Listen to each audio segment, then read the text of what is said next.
जय माता दी मित्रों, आयुष ज्योतिष संस्थान में आपका स्वागत है। मित्रों, आज हम एक महत्वपूर्ण विषय पर चर्चा करेंगे कि गंजेपन की समस्या, बाल झड़ने की समस्या और बाल के सफेद होने की समस्या से जो व्यक्ति ग्रसित होते हैं उसके लिए कौन सा ग्रह जिम्मेदार होता है, आज इसी विषय पर चर्चा करेंगे। मित्रों, आपकी पर्सनैलिटी, आपका जो व्यक्तित्व है, आपकी जो सुंदरता है, उसके लिए कहीं न कहीं आपके बाल भी काफ़ी हद तक, आपकी हेयर स्टाइल कैसी है, बाल आपके किस तरीके के हैं। कई लोग आपने देखे होंगे कि बहुत ही अलग अलग तरीके के हेयर स्टाइल में रहते हैं, किस तरीके की उनकी हेयर स्टाइल है। आज इसी विषय पर हम चर्चा करेंगे। वो आपको बताएंगे कि इसके लिए कौन से ग्रह जिम्मेदार होते हैं और मान लीजिए अगर उन्हीं ग्रह की वजह से ये समस्या आ रही है तो उसके लिए कौन से उपाय किए जाएं कि जिससे इससे हमको निजात मिले, राहत मिल सके। मित्रों, आज हम इस अपने बोर्ड के माध्यम से आपको समझाने का प्रयास करेंगे। मित्रों, इसके लिए सबसे आपने देखा होगा कि बाल बहुत अच्छे हों और अच्छे तरीके से उन्होंने बाल को अपने स्कैल्प किया है, बाकायदे बाल की कटिंग करवा रखी है। धीरे धीरे बाल जो है झड़ने शुरू हो जाते हैं, पकने लगते हैं, तो वो फिर आदमी जो है मजबूरन कैप का सहारा लेता है, छुपाने लगता है। लेकिन वो कहीं न कहीं जो है वो उसको अंदर ही अंदर एक चुभन सी होती है कि हमारे बाल जो है वो इतने झड़ रहे हैं, हम रूसी से परेशान हैं, डैंड्रफ सी समस्या से ग्रसित हैं। तो गंजेपन को लेकर के व्यक्ति परेशान होता है। तो मित्रों, इसमें नंबर 1 पर सूर्य ग्रह आता है, नंबर 2 पे आता है शनि, नंबर 3 पर आता है बुध।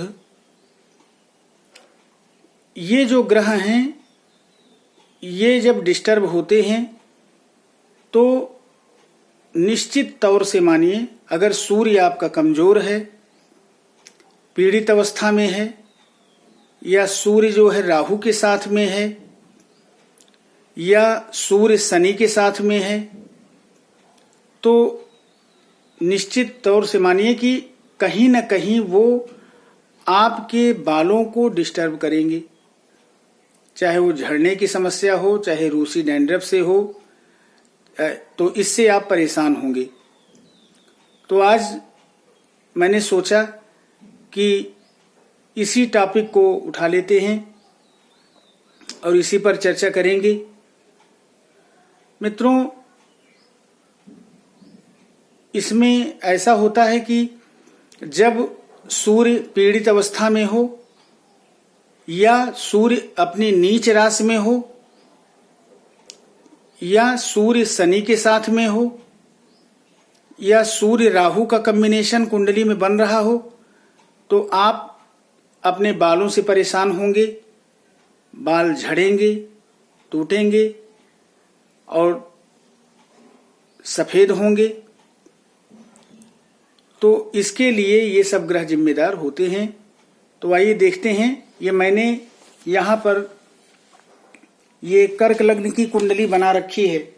मित्रों, ये कर्क लग्न की कुंडली है। यहाँ पर 4 नंबर लिखा हुआ है। ये कर्क लग्न की कुंडली है। यहाँ पर देखिए, यहाँ दूसरे में ये गुरु जो है धन भाव में गुरु ग्रह बैठे हुए हैं। तीसरे में चंद्रमा है, चौथे में देखिए मित्रों यहाँ तुला राशि में सूर्य के साथ राहु विराजमान है।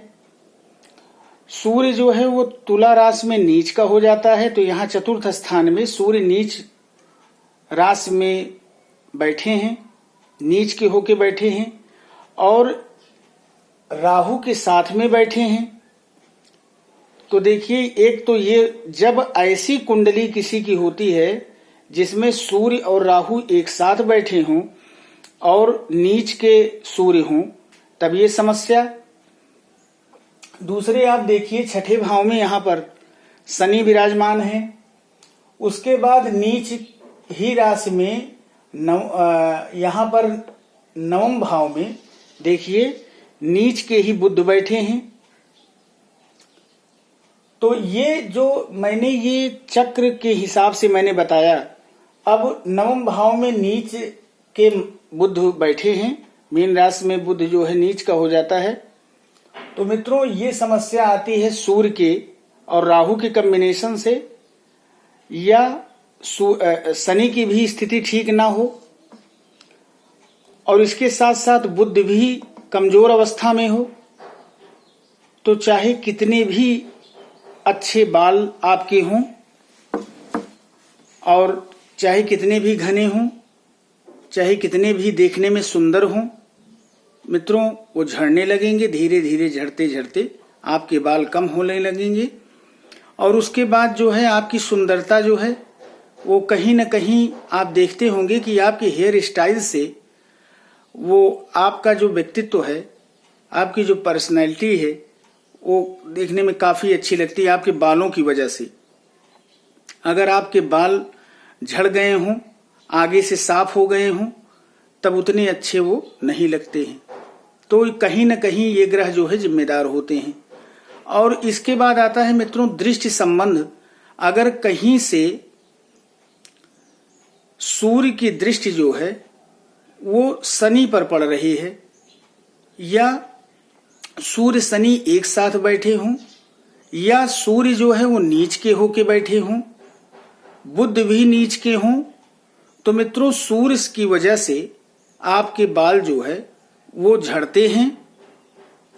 और शनि जो है वो कहीं न कहीं रूट का कारक होता है।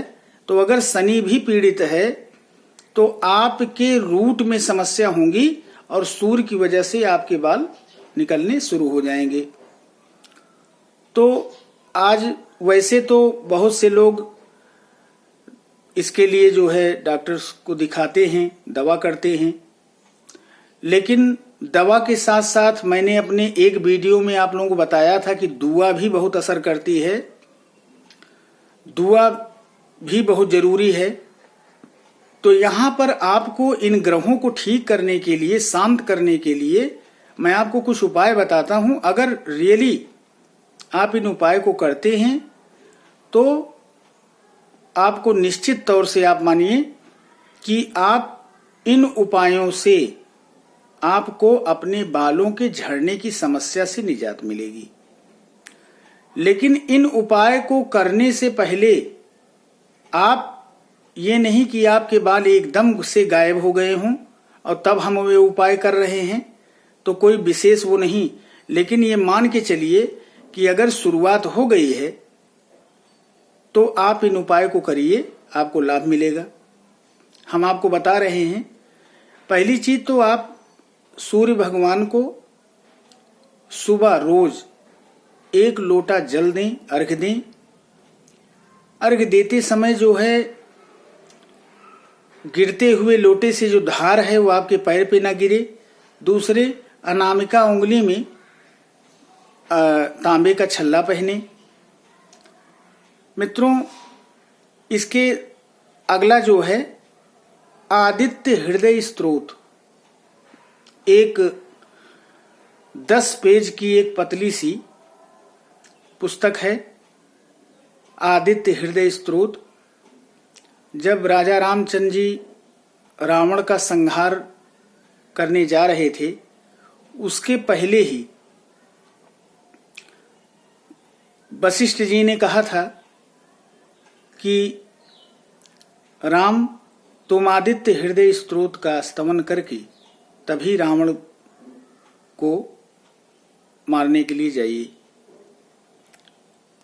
तो ये जरूरी नहीं है कि हम किसी का कोई हमसे दुश्मनी या हमसे कोई शत्रुता कर रहा है तभी हम, या हमारे बाल, ऐसा कुछ नहीं है।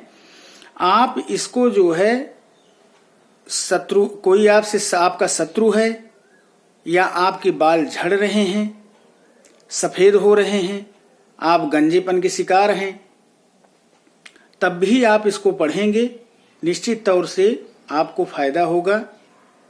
संस्कृत में है और अगर आप प्रयास करेंगे तो आप पढ़ सकते हैं। और मैंने बताया कि अनामिका उंगली में तांबे का छल्ला आप धारण कर सकते हैं। रविवार के दिन नहा धो करके 1 लोटा जल आप सूर्य भगवान को अर्पित कर सकते हैं। उसके बाद बुध के लिए आप हरा चारा गाय को दे सकते हैं हर बुधवार। इन उपायों को करके आप निश्चित तौर से मानिए। और शनि के लिए मैं बता दूं, शनिवार के दिन काले उड़द की दाल जो है वो किसी गरीब ब्राह्मण को या किसी गरीब व्यक्ति को आप 1.25 पाव के करीब हर शनिवार दान दे सकते हैं। इससे भी शनि प्रसन्न होंगे और आपके बालों की झड़ने की समस्या कम हो जाएगी।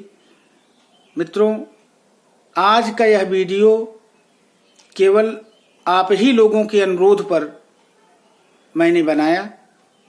आपको ये वीडियो अगर पसंद आया हो तो हमारे इस वीडियो को सब्सक्राइब कीजिए, लाइक कीजिए और शेयर कीजिए। धन्यवाद। जय माता दी।